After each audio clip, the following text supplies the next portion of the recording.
Well, MTSU has teamed up with Local on 2 to launch their brand new MTSU on 2 series. And today we are addressing something we do all of the time, communicate, and how we communicate can really make all the difference, whether you're at work, talking to kids, or in your own personal life.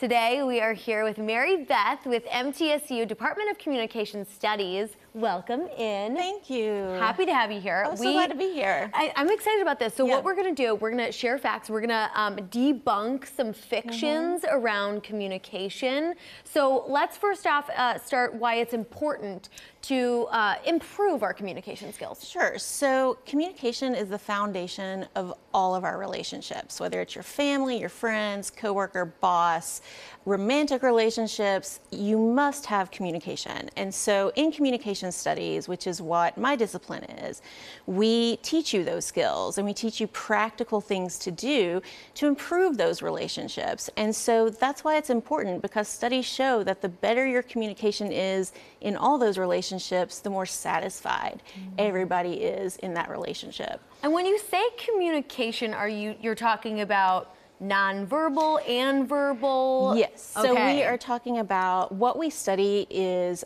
essentially how we use messages to create meanings in people. So we study human interaction and how, verbally, non-verbally, over text, over us, what we're talking about now, all of those things we look at in our field of communication. Oh gosh, that is so interesting. Okay, let's dive in. We are going to debunk myths and facts that we think we know about communication. Go for it. What are some of the common ones? Okay, so have you ever heard that if you're talking to someone and they cross their arms, that they've cut you off, that they are cold from that point?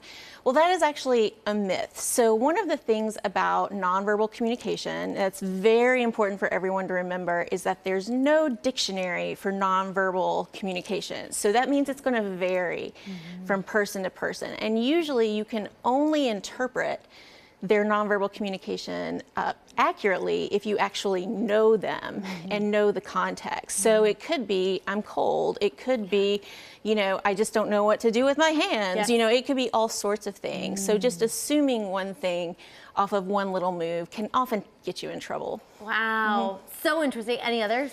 Have you ever heard more communication is better? Yeah.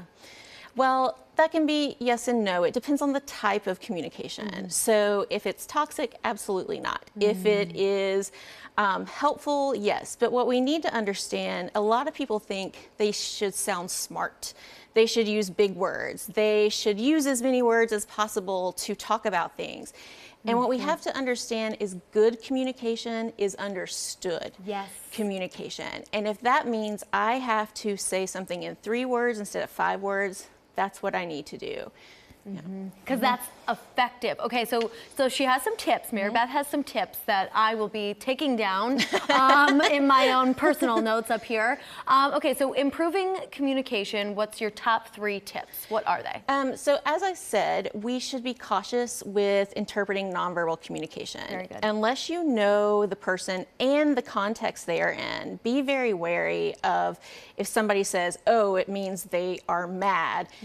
You don't know that. So just don't assume things when it comes to nonverbal communication. I would also say one of the myths about communication we have is that conflict is always bad. And actually conflict is healthy and it exists in every single relationship we have. So true. Like no one is going to be exactly like you in every single thing. You are going to have conflict. So learning how to handle conflict is what's important, and learning how to work through it will actually make your relationship stronger. And then, as I said before, keep it simple. Don't try to sound smart. Don't use 5-syllable words when a 1-syllable word will do. Make sure that people are understanding what you are trying to get across by being clear and concise. Clear and concise. And sometimes less, as you said, less is more. Exactly. Less is more. What inspired you to focus your studies on communication?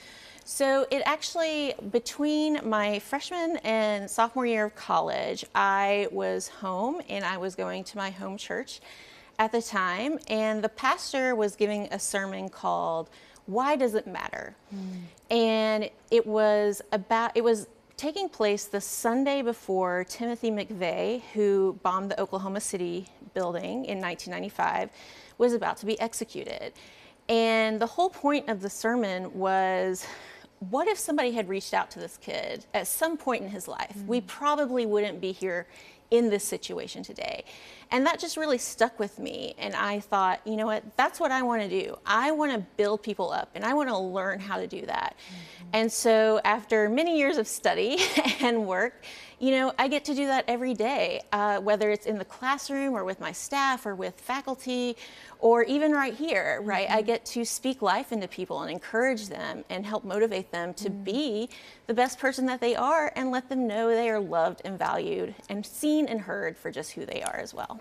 Beautifully said, Mary It's Beth, almost like I'm thank you communication professor. Almost like it. Who would have thought? I know. Thank you so Thank much. you. Are amazing. MTSU has a program for everyone. Check it out, whether it's your first time considering college or if you want to go back.